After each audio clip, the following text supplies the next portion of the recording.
ماشاء اللہ لا حول ولا قوۃ الا باللہ العلی العظیم۔ اعوذ باللہ من الشیطان الرجیم۔ بسم اللہ الرحمن الرحیم۔ الحمد للہ وکفی والصلاۃ والسلام علی الذین اصطفی، اما بعد فرب اشرح لی صدری ویسر لی امری واحلل عقدۃ من لسانی یفقہوا قولی وقل رب ادخلنی مدخل صدق واخرجنی مخرج صدق واجعل لی من لدنک سلطانا نصیرا۔ بسم اللہ وباللہ وتوکلت علی اللہ۔ قال اللہ تبارک و تعالی فی سورۃ الانشقاق، آیت نمبر 1۔ بسم اللہ الرحمن الرحیم۔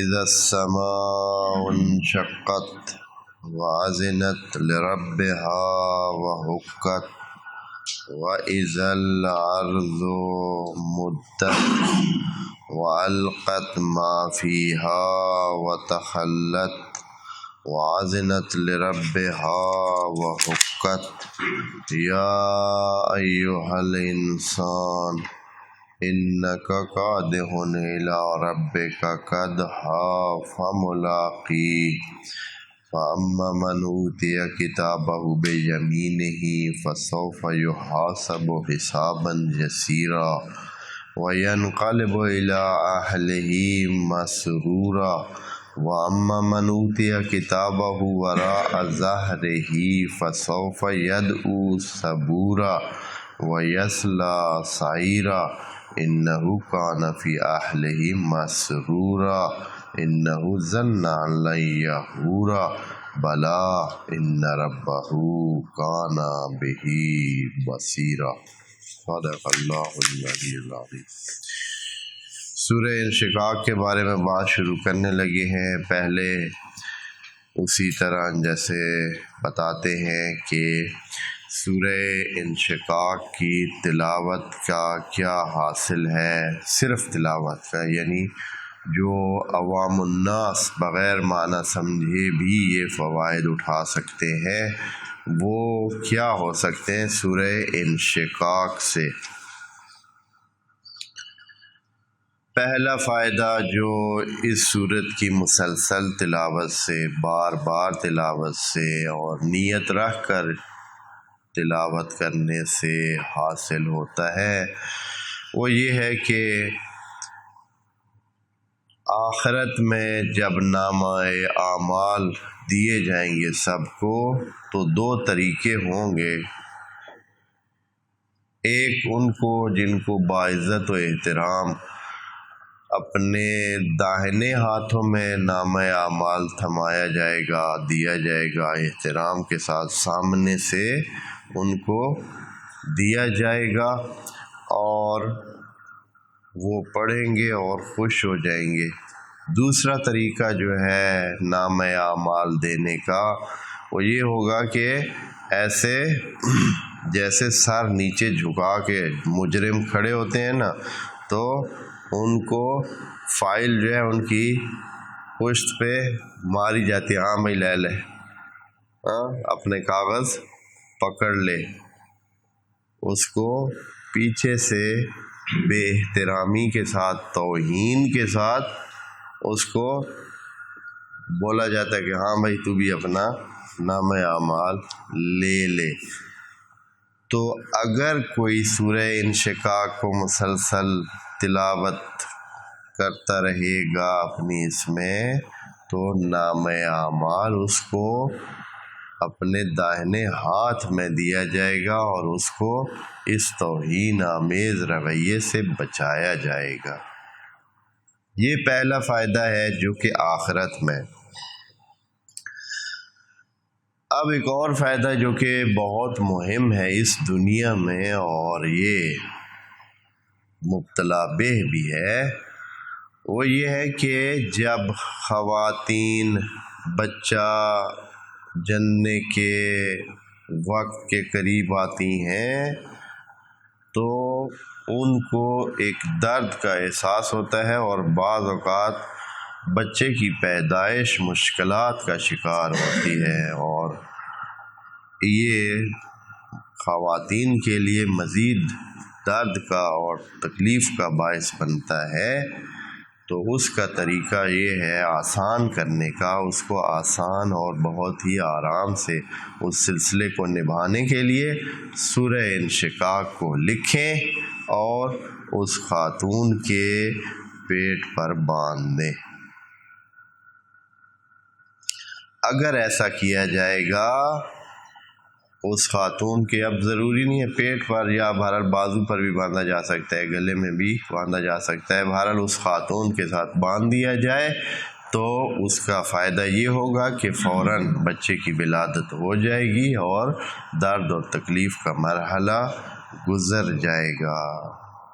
ایک اور روایت میں یہ بھی ہے کہ اگر یہی سورہ انشقاق پڑھ کر پھونکی جائے اس خاتون پر تو بھی یہ فائدہ حاصل ہوگا اور اس کے بچے کی پیدائش میں آسانی ہوگی۔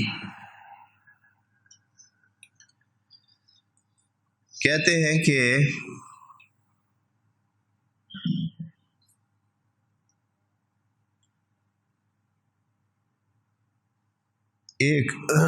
اس میں ایک احتیاط یہ ضروری ہے کہ جب یہ کام کیا جائے کسی خاتون کی ولادت کے مرحلے کو آسان بنانے کے لیے، تو جب ولادت ہو جائے تو پھر اس صورت جو لکھی ہوئی اس کے ساتھ باندھی گئی تھی اس کو کھول لینا چاہیے، یہ دھیان ضرور کرنا چاہیے۔ کہتے ہیں کہ اگر یہی چیز حیوانات میں بھی پیش آتی ہے جو چارپائے رکھتے ہیں اور حیوانات ان کے ہوتے ہیں گھر میں اور ان کے بھی بچے پیدا ہوتے ہیں، تو ادھر بھی اگر کوئی وعلیکم السلام مشکل مرحلہ اس طرح کا ہو کہ بچے کی ولادت میں حیوانات تکلیف میں ہوں یا وہ آسان نہ ہو کام، تو بھی یہ صورت تلاوت کی جائے تو اس مرحلے سے وہ حیوان جلدی گزر جائے گا اور آسانی سے اس کے ہاں بچہ پیدا ہو جائے گا۔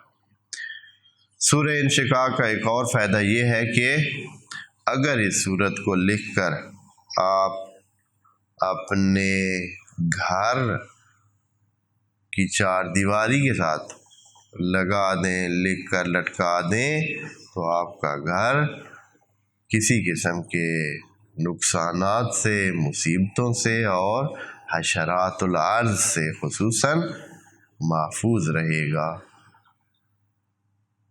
یہ لکھ لیں اور پھر مناسب انداز میں جہاں بھی آپ کو ہو سکتا ہے وہاں رکھ لیں۔ بس یہ اس صورت کے فوائد میں سے ہے اور یہ تلاوت اور اس کے لفظی فوائد ہیں جو کہ کم نہیں ہے، جو استفادہ کرنے والے ہیں وہ کر رہے ہیں۔ ہاں جی، حتیٰ وہ جو اس وادی میں جا کر لوگوں کے مسائل حل کرنے کی کوشش کرتے ہیں قرآن کے الفاظ کے ذریعے، تو یہ بہترین قسم کے نسخے ہیں آپ، اور بہت سارے لوگ اس قسم کے مسائل لے کر آتے ہیں، تو ان کے لیے حل یہ ہے، جو ان کو استفادہ کرنا چاہے انشاءاللہ کرے۔ اب جاتے ہیں اس کے جو دوسرا معنوی فوائد اور انسان کی اخروی زندگی کو ترقی دینے کے لیے اور بہتری جس سے آتی ہے وہ، یعنی اس میں ترقی بھی آتی ہے اور اس میں انسان خدا کے بہت قریب تر اور بہتر درجات میں واقع ہوتا ہے۔ یہ قرب الہی کا مطلب بھی کتنا انسان خدا کے ہاں مقام پاتا ہے، احترام پاتا ہے، یہ مراد ہوتی ہے۔ سورہ انشقاق یہ مکہ میں نازل ہوئی ہے، جیسے کہ اس کے ڈھب سے آپ کو جان لیں گے کہ زیادہ تر اس میں قیامت کے حوالے سے بات ہے، جو کہ اصلی بات ہے۔ انسانی زندگی میں خدا نے جو مقصد رکھا ہے وہ یہاں رہنا تو مقصد ہی نہیں ہے، مقصد تو آگے رہنا ہے۔ اور ہمیں یہ زندگی دے کر ایک نمونہ زندگی کا بتایا ہے کہ اے انسان، تمہاری دلچسپیاں زندگی میں یہ چیزیں ہوتی ہیں، لیکن ان کا علاج ان دلچسپیوں کو پورا کرنے کی جگہ یہ نہیں ہے۔ یہاں صرف عارضی اور ضروری جینے کے لیے صرف اہتمام کرو اور اصلی زندگی گزارنے کے لیے تیاری کرو۔ یہاں جیسے کہ انسان کوئی ہوتا ہے نا، باہر جاتا ہے کہ وہاں جو ہے وہ کیا کرے، کمائے، تو وہ انسان وہاں ہی اگر پیسے جو اس کے پاس پیسے بنتے وہاں ہی خرچ کرنے لگ جائے اور وہاں ہی جو ہے وجا وجو کے سارے پیسے خرچ کر کے لگا کے آ جائے، تو کیا ہوگا پھر ادھر زندگی جب اپنی زندگی میں آئے گا تو کیا ہوگا اس کے پاس، پھر وہ مشکلات کا شکار۔ تو جو انسان کہیں کمانے کے لیے جاتا ہے یا کوئی مثلا شہر گیا ہوا ہے، گاؤں میں اس کے بچے ہیں، خود ہے، دوسرے سلسلے ہیں سارے، تو کمائی کے لیے شہر گیا ہوا ہے، اب وہ جو کماتا ہے تو وہاں ہی سارا کیا کر دیتا ہے، وہاں کی زندگی کو بنانے کے لیے، وہاں ٹور ٹار سے رہنے کے لیے کیا کر دیتا ہے، ختم کر دیتا ہے خالی ہاتھ۔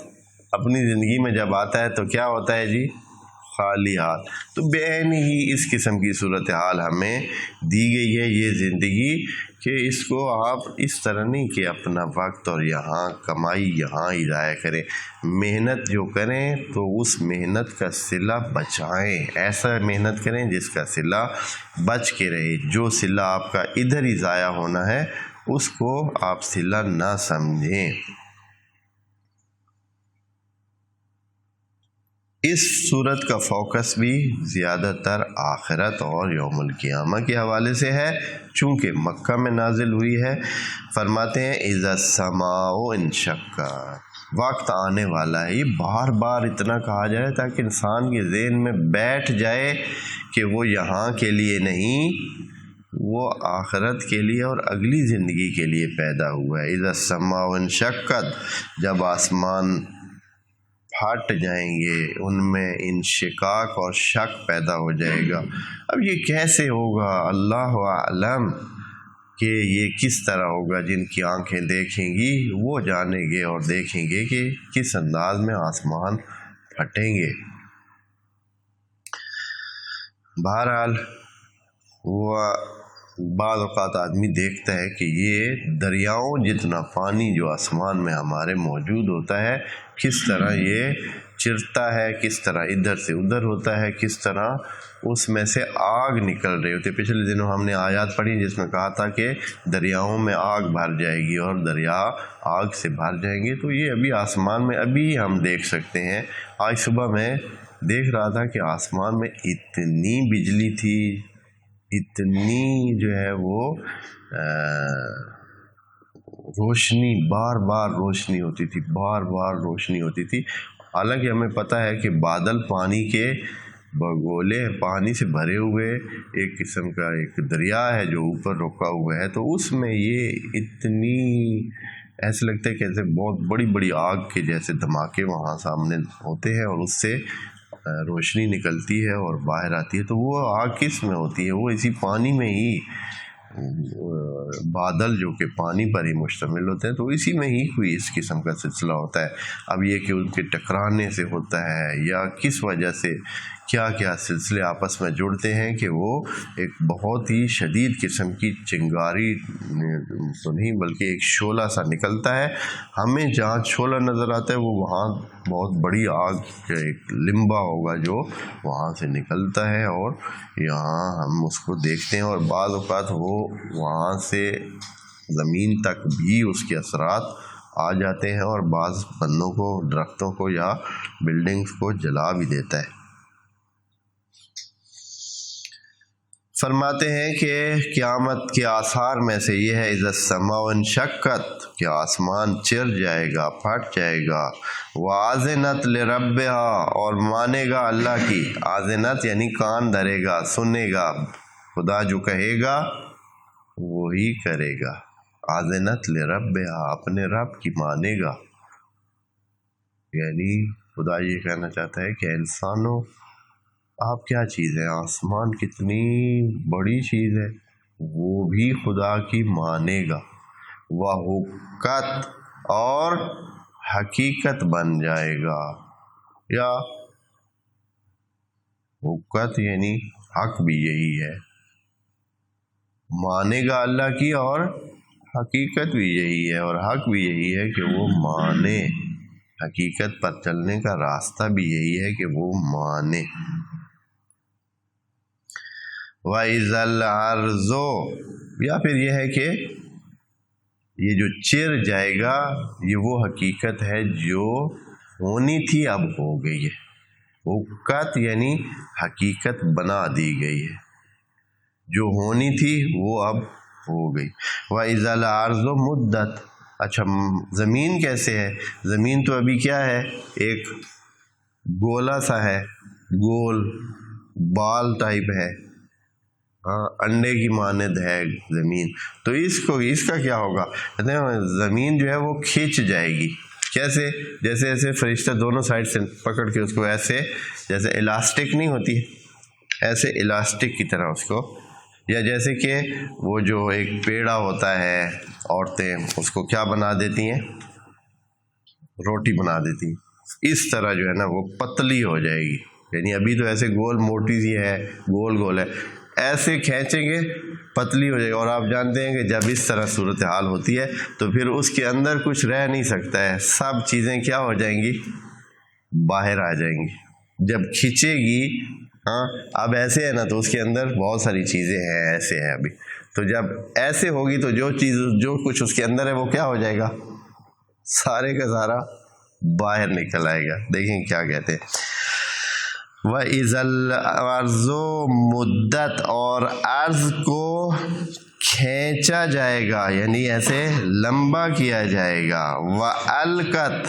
نتیجہ یہ ہوگا کہ نکال دے گی، پھینک دے گی، مَا فِيهَا، جو کچھ اس میں ہے، جو کچھ اس میں ہے اس کو کیا کر دے گی، پھینک دے گی، وَتَخَلَّتْ، خالی ہو جائے گی۔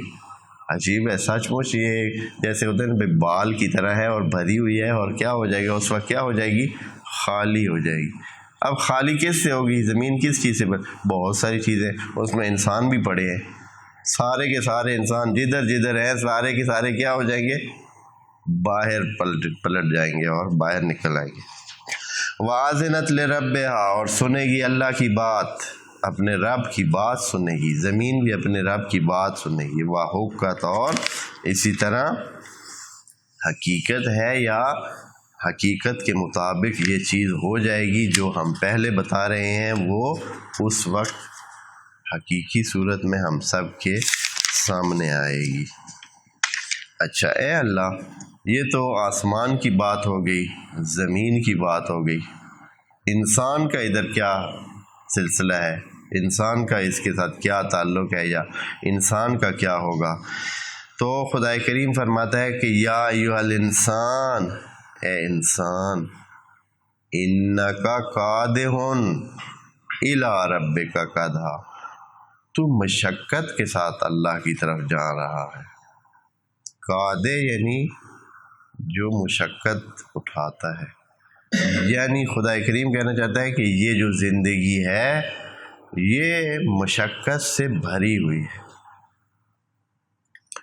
کوئی انسان، کیونکہ کہا یا ایھا الانسان، یعنی کوئی بھی انسان مشقت سے خالی نہیں ہے، کوئی ایک انسان بھی اس زندگی میں مشقت سے خالی نہیں ہے۔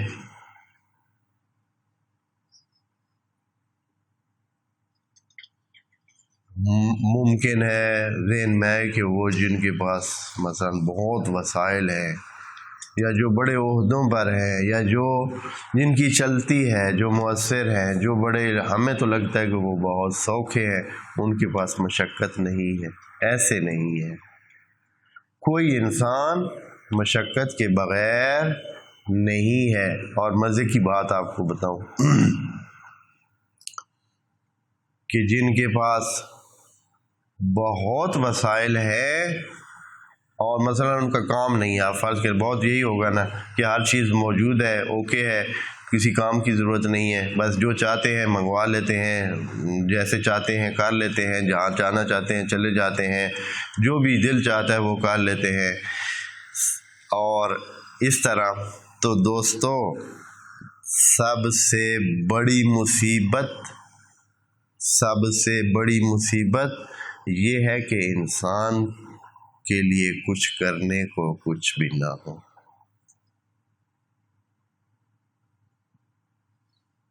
انسان کے لیے مصروفیت ہی نہ ہو۔ ہر چیز جب انسان سب چیزیں یہ کر لیتا ہے تو اس کے بعد انسان تھکا ہوا ہوتا ہے، وہ کہتا ہے کہ اب میں ادھر کس لیے ہوں، کیا کر رہا ہوں، کیوں میں ہوں۔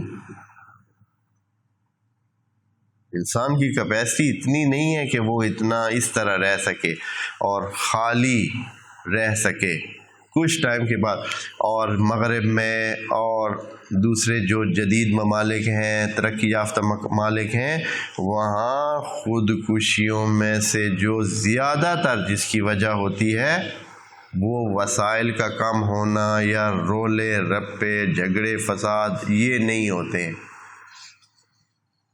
سب سے بڑی وجہ بیکار ہونا، یہ فیل کرنا کہ وہ تو ایک بیکار چیز ہے، کوئی کام نہیں ہے اس کا، کوئی سلسلہ نہیں ہے، ساری وہ رونقیں نبھا چکا ہے، خوشیاں وہ ساریاں کر چکا ہے، اب اس کے بعد اس کے پاس کیا رہ گیا ہے، کوئی چیز ہی نہیں ہے۔ یعنی سارے جو کام اس سے ہو سکتے ہیں خوشیوں کے حصول کے وہ سارے کر چکا ہے، اب اینڈ ہو گیا ہے، کوئی چیز اس کو ضرورت ہی نہیں ہے، کوئی کام ہی نہیں ہے، کوئی سلسلہ نہیں ہے، وہ ایک بیکار چیز ہے۔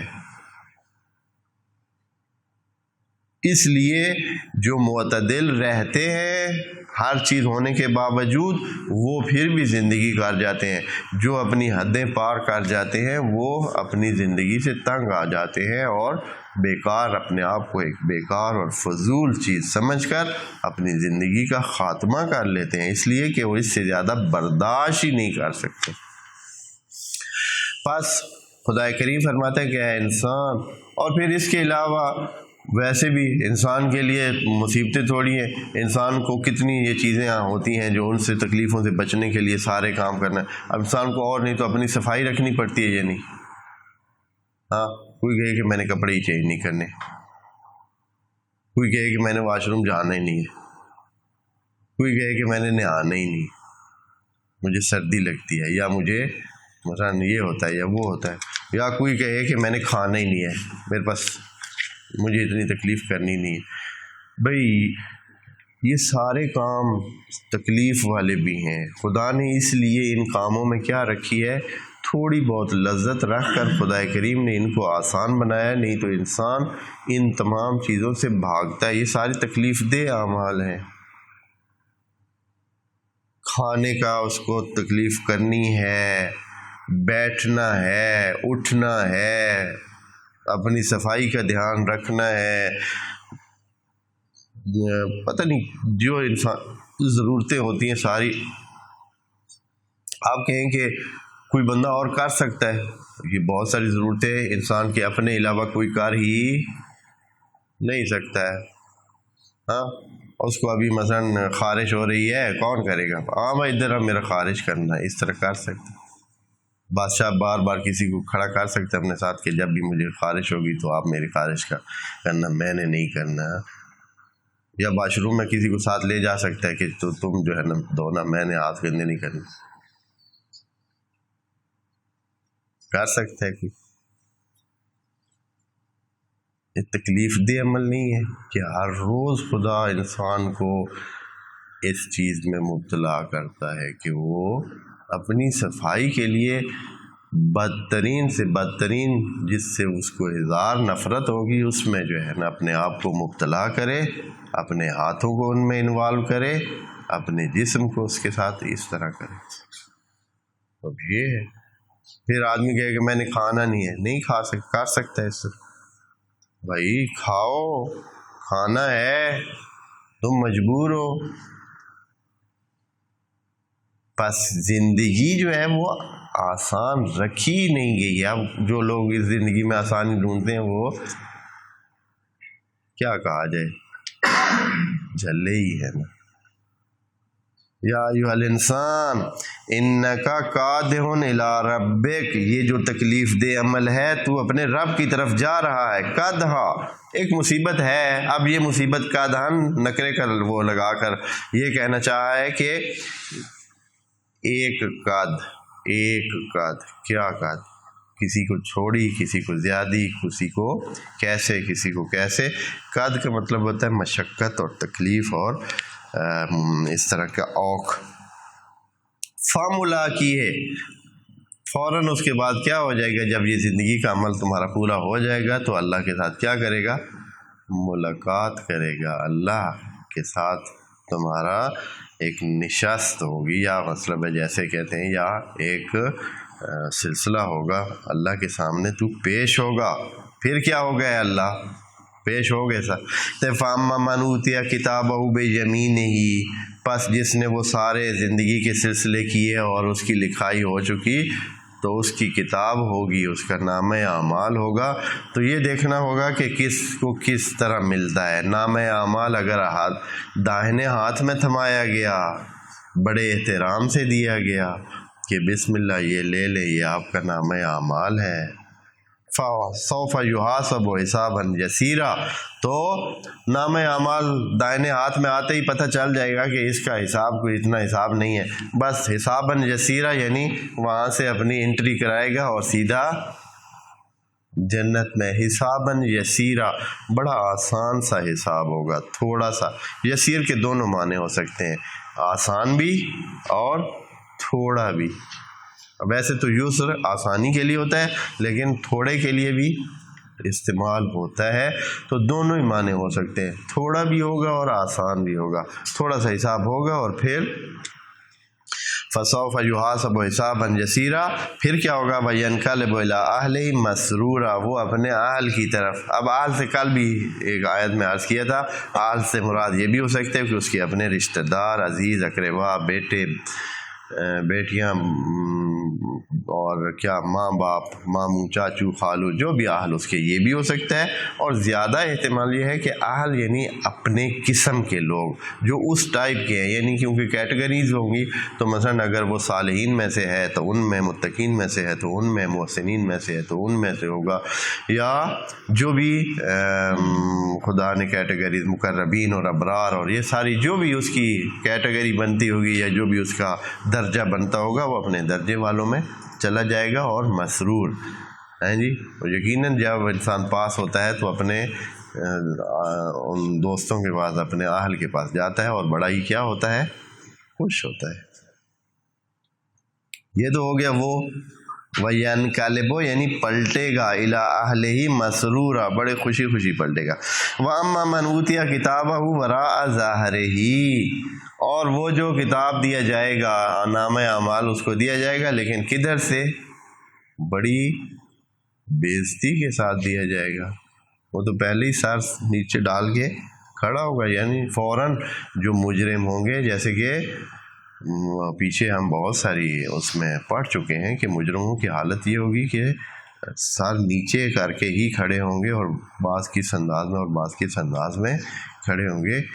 تو اس کو یقیناً اتنی گردن نیچے بعض اوقات انسان کی جو ہے نا شرمندگی سے، اور آدمی کے غلط کاموں کی جو سزا اسے ملنے والی ہے اس کے ڈر سے، خوف سے اتنا نیچے ہو جاتا ہے کہ اب اس کو یقیناً ہاتھ سامنے تو ہے ہی نہیں، اس کو پیچھے سے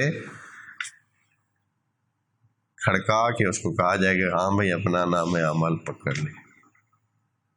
تو وراء ظاہرہ، وہ خود اتنا اس طرح ہوا ہوگا کہ یہ وراء ظاہرہ، یعنی یہ نہیں کہ فرشتہ مڑ کے پیچھے سے کہے گا کہ ہاں جی بھائی یہ لے لو، بلکہ یقیناً اس طرح ہے کہ وہ خود اتنا جھکا ہوا ہوگا کہ اس کے ظاہر کے علاوہ اوپر کوئی چیز ہوگی نہیں. اس کو اسی طرح بلا کر ظاہر سے اس کو خطاب، یعنی پیچھے سے پشت سے، واما من اوتی کتاب وراء ظہرہ، جو اس کی پشت سے اس کو کتاب پکڑائی جائے گی، فسوف یدعو ثبورا، فسوف یدعو ثبورا، تو وہ کیا کرے گا جی؟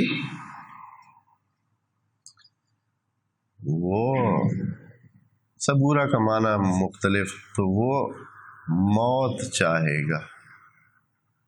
جب اس کا نامہ اعمال اس کو ملے گا تو وہ یہی چاہے گا کہ اسی دم کیا ہو، زمین پھٹے اور وہ